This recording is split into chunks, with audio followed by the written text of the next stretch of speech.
What is going on YouTube? It is Nether back again, and today we're talking about yet another character. Now, granted, I know, you see the level, it's like, what the heck? Why are you making a video on this character? You don't even have her insight at least one. She only has level 1 resonate. What the frick? You don't even have more dupes into her.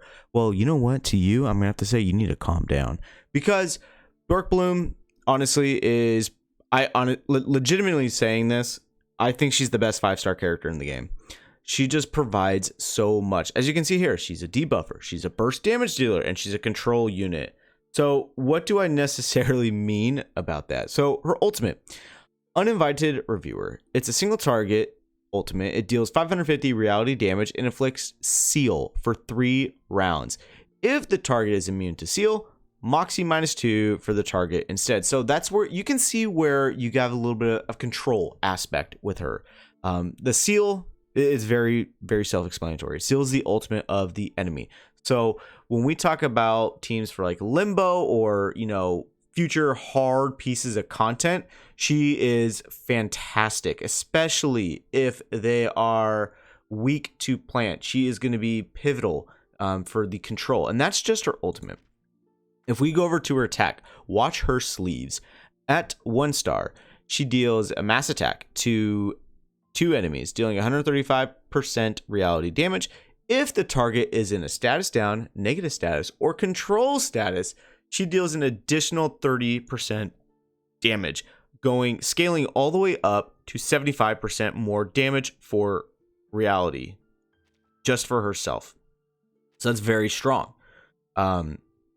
Just again, she's a 5-star character. So far, you're like, she probably should be a 6-star character. Well, you would be right. Now, for Prying Ear, it's a mass debuff to the enemies. All enemies suffer reality defense down 15% and increased damage taken by 15%. And it lasts for 2 turns, scaling up all the way up to 25.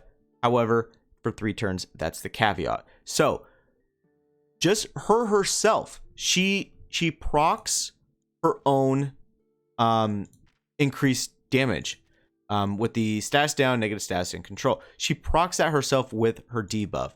However, you can also throw her on with, I think, arguably one of the better teams. Her was Sotobi and oh my god, I'm blanking. Like Satsuki, or like if when Changeling and Tooth Fairy come out with them, that's a very, very good lineup. However, she's not just limited to just the plant teams.